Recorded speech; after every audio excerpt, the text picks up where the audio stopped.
when you look back at because I wanted to before I get to the writing process, but when you look back with all the songs that you've done, is there one that stands out? You say, you know what, this is the song that's this song is my as a even at the time, even if you didn't think of it, but the fact that it's is any particular song you'd look back and say, yeah, this is our proudest one. That's hard. I know they're all your babies. You love them all and stuff, but That's hard. But some that stands out, it can be like, Lisa joint. I wrote a #1 record called "Thanks for My Child" for Cheryl Pepsi Riley, and it was proud to see that go #1. I'm like, wow, I wrote that by myself. Wow.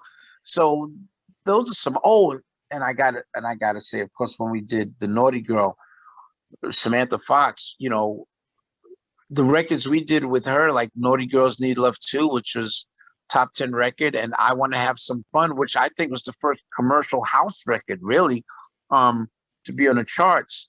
And working with her was just great because Samantha was just great fun. And those songs was big records for us with her when we flew out to England to work with her on that. So that was our first time there. So those things stand out. Of course, James Brown and Patti LaBelle. I mean, we got so much moments. The Backstreet Boys, which was a great to work with them. They weren't even known. They weren't even known in the United States at the time. They're like, I think you'd be great to work with Backstreet Boys. They're not known in the United States, but we're working on their album now, and they're gonna be.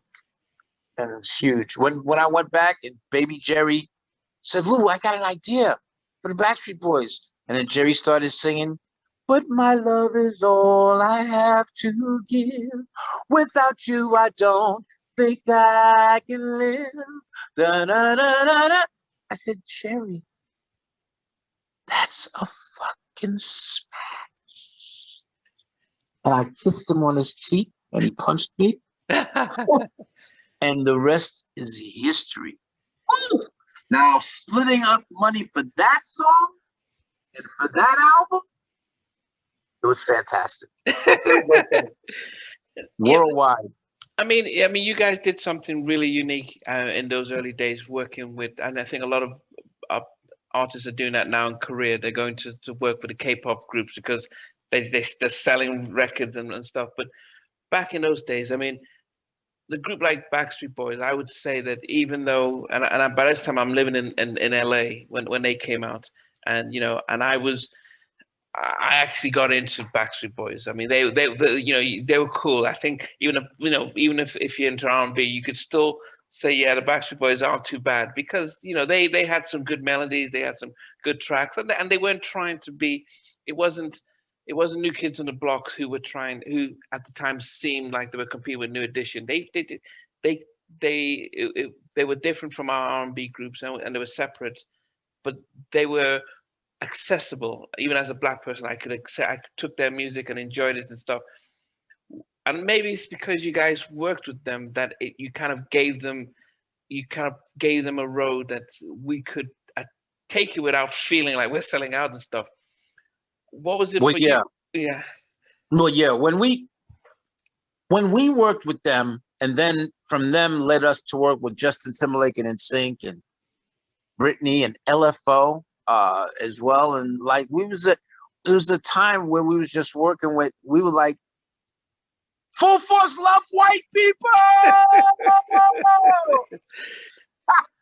They were going diamond all the time, so yeah. We had diamond plaques on our walls, so we was working with that and just having a ball. So working with the Backstreet Boys, we caught everybody off guard. Like the R&B people, they were like, "Yo, man, you know who's producing them white teeny bopper groups? Full force." Everybody was so shocked, But we were like the chocolate in the milk. We were the only black producers that worked with NSYNC at the time, and it was just a great thing to do that.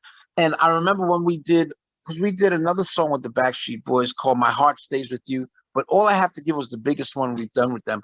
And I'll never forget with Clive Calder from Zomba and Jive Records, they said to us, okay, now when you go, Clive Calder. He's English, yeah. Right. Now when you go, to England no, when you go to Florida to work with the Backstreet Boys, let the youngest member, Nick Carter, let him sing the whole song because the girls love him. They love him. Let him do it because because once again, they weren't known in the United States yet. Okay. But Clive Cole's like they known all over the world. They love Nick. I said, okay, Clive, we'll do that. But I knew we weren't going to do that. I wasn't going to let Nick lead the whole song just because the girls like him the most. I harnoned back to my inspiration and love for the Temptations.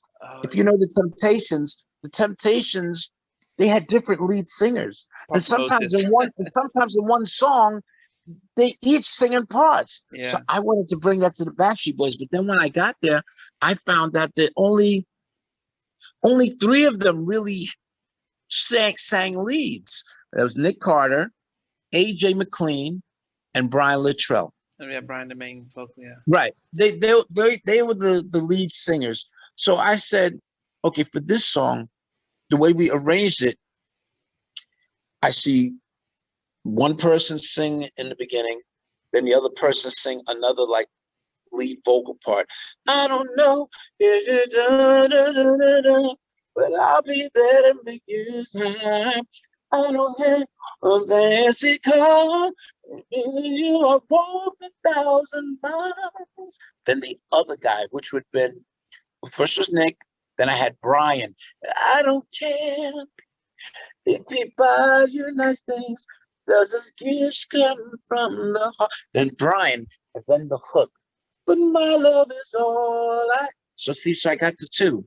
So the next time around, I'm like, okay, I know we're going to get AJ, but Howie D, I noticed he never sang any leads in any of their songs or any of their videos, but those three.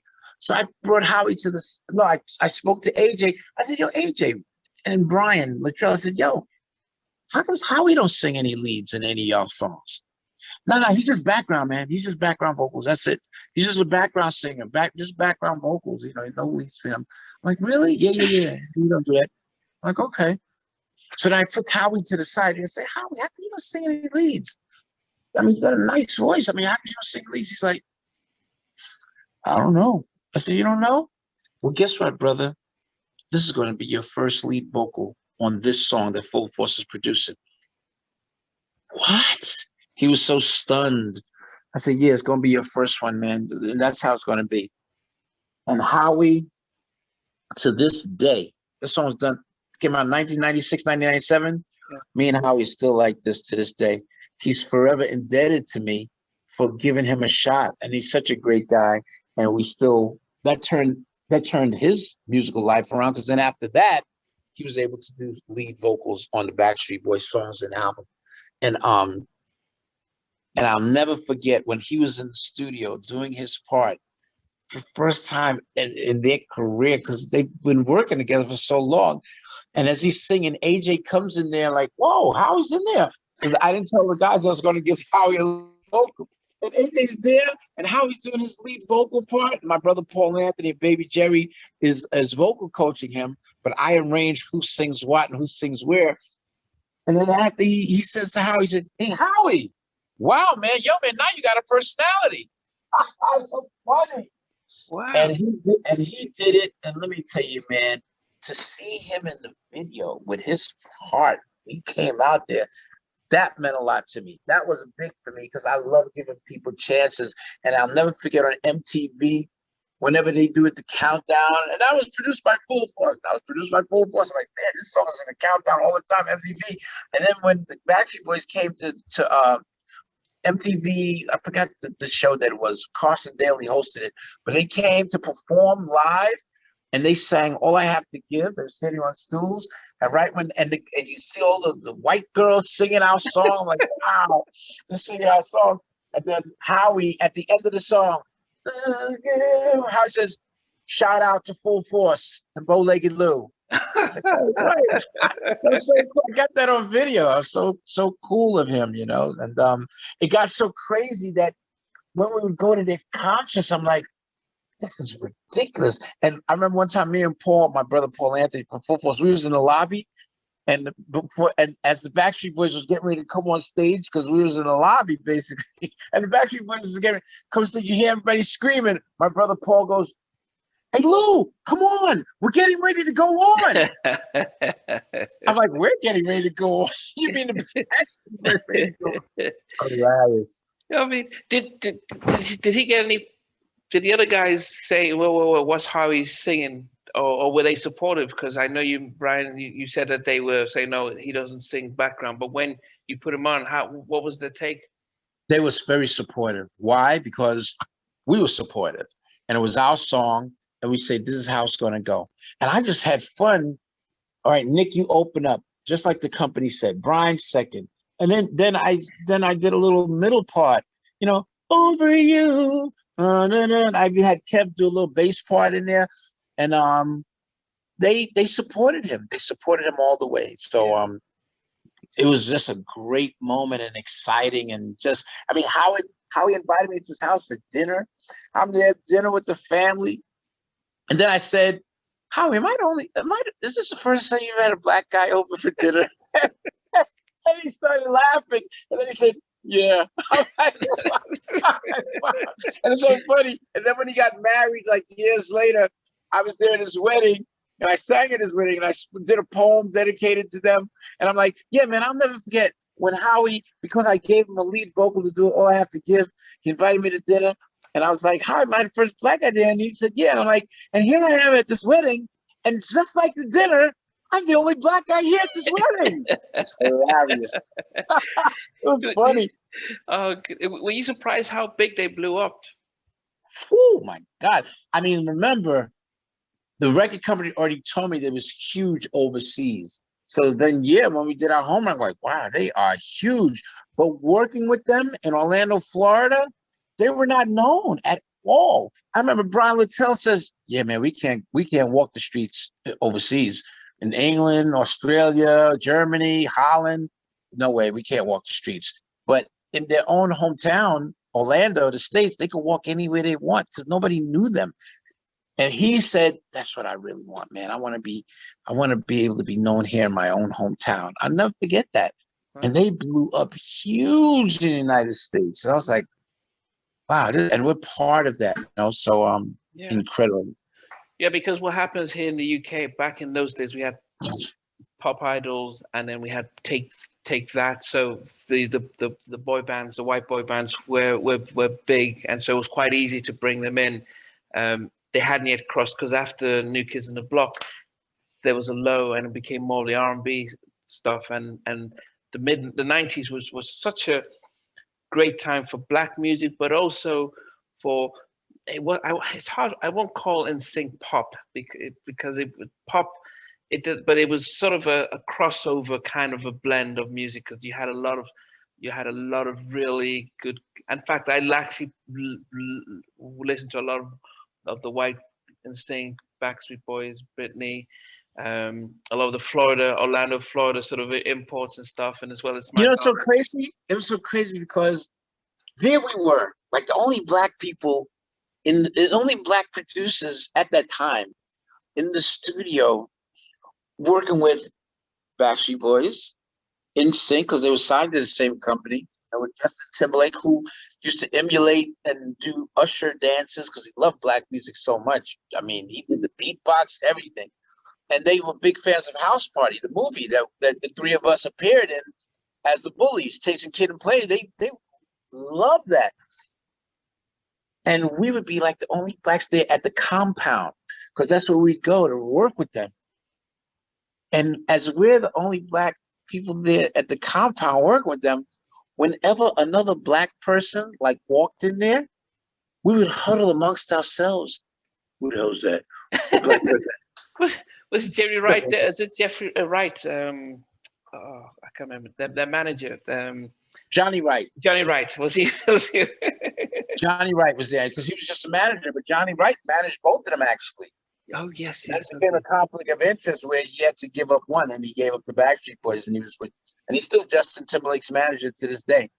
But he loved us. He loved our song. We had a single called "Temporary Love Thing" that he loved like crazy. But we were there working with these guys, man, and it was incredible. I was like, wow, man, here we are working with the whole boy band situation, part of that. And then 18-year-old Britney Spears comes to our Brooklyn studio and we're working with her. You know, the best vocals that Britney Spears ever had, and you can get this on YouTube, is a song called Love the Hurt Away. You listen to that song, which was in the beginning, because we was working with it from the beginning. You listen to that song, and there's no Britney Spears vocals that can match that. And that, once again, that's what we bring out of artists. And my brother Paul Anthony is such a great vocal producer, and it's just an incredible song, incredible her, you know. But we celebrated her 18th birthday there, and we saw when her and Justin Timberlake was boyfriend and girlfriend, and it was crazy, But back you in know. those days, could you tell Britney was going to be the megastar that she became, or did you? Or I didn't know, man, because back then the record company was telling us to do like a remake of the Jets, one of the Jets song. I forgot what it was. I'm like, that's where y'all wanted to be, because when we first heard the first demo of her, she sounded. I know it's gonna be. You're not gonna expect this, but I swear she sounded like a young Tony Braxton, Britney Spears. wow. I know you like get out of it, but it's true. They changed her vocal after a while to fit the whole pop thing, but she was rocking and rolling. And like I said, you go listen to the song Love the Hurt Away. It's on YouTube. You hear Britney sing the way that, you know, she's supposed to sing. But I didn't know she was going to be huge, huge like she ended up becoming either. I don't know. None of the boy band groups would go, because I'm like, well, New Kids on the Block is, I think that's it. I didn't know about Yeah, yeah. these other, and who would have known? But we were very happy. What about Justin Tim? Because you mentioned Justin, because I know he's the big one now. But when you were working with NSYNC, did he stand out from day one? That he was, Yes, indeed. Him and Jay-Z Chazes were the lead singers, yeah. basically. Um, Chris was the high falsetto. Lance was like low note. And who was the other one? It was Jay-Z, Justin, Chris with the high, Lance. Oh, and Joey. How can I forget Okay. Joey? And then Joey was in there. And they were great to work with also. Almost to the point where the Backstreet Boys had a meeting with us and they didn't want us to produce no records on NSYNC. And we're like, you know, but this is our livelihood, and the record company is, yeah, but no, we don't. But you know, it is what it is. But Justin definitely stood out. He was the one doing the human beatbox, and it's so funny. They all love black music, but Justin, him, I mean, he grew up with Al Green. Their parents loving Al Green, and he respected black music so much that we did it's so funny. And he stood out with his vocals. I mean, he was incredible. You know, Jay-Z too, but Justin, he was just from another world.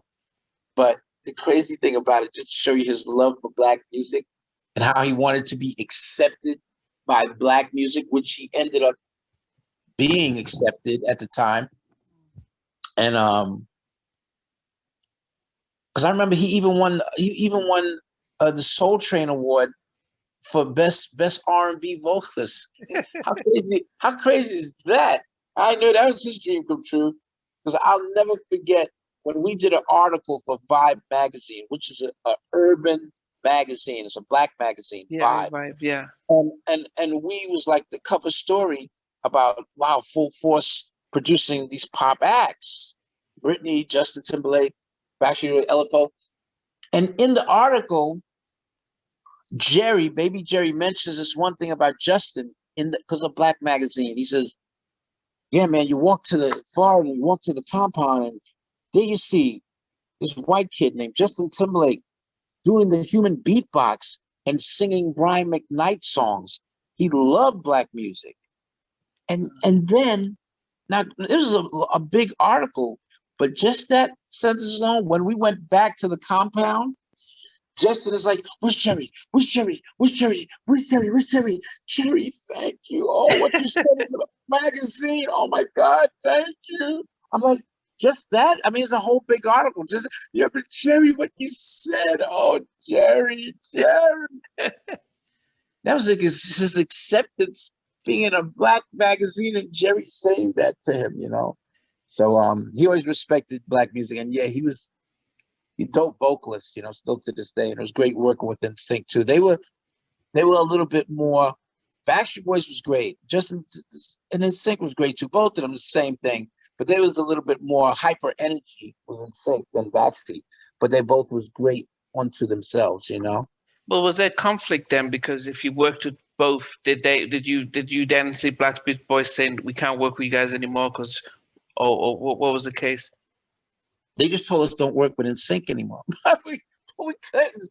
You know, we ended up still working with both of them. You know, but it Okay. was fun. But it's funny that it was like sort of a thing, and Backstreet Boys felt the way because they paved the way, you know, and they kind of felt the way about NSYNC being managed, of course, by Johnny as well. And then now here they are taking some of the same producers. So it's Backstreet Boys was feeling away at the time, you know.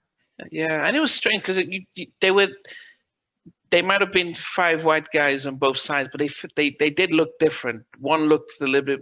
They just looked like they looked like Joe. Well, I wouldn't say Jodeci and Boys to Men, but you could tell that there were two different. Definitely two different things. It was almost like Backstreet Boys might have been a little older, Yeah, and NSYNC was more like a little younger and like free for all kind of, you know. yeah. But I guess if But you're in the they both was exceptional, great groups to work with, and it was just an incredible moment for us back then. I mean, man, it was just incredible because then we started working with all these other. I mean, you go to YouTube and you find a group called Take Five. We did stuff with them. Innocence, we did stuff with them. All the unknown white groups, poppy groups that was coming out of that compound, they were throwing at us, and we was working with them. I was like, man, this is crazy. And then I'll never forget with Clive Davis. You know, Clive Davis, the legendary Clive Davis. the Godfather. We could never get a meeting with him, like never, until when? Until we produced the damn Backstreet Boys, and we had a big smash. Then we met with Clive Davis for the first time. It was almost like meeting the wizard. Yeah. It's like, oh, you can meet now you can meet Clive Davis. And we walked in there and we sat down and talked to Clive Davis. That's how we got to work with LFO, who was signed at Arista at the time. Okay. And hilarious though. But yeah, man, it was just a great time for us back then. I mean, thanks for watching. Please remember to subscribe to the channel, but most importantly, to press the notification bell so that you can be notified when we do have a new interview. Loads to come. But thanks a lot for watching.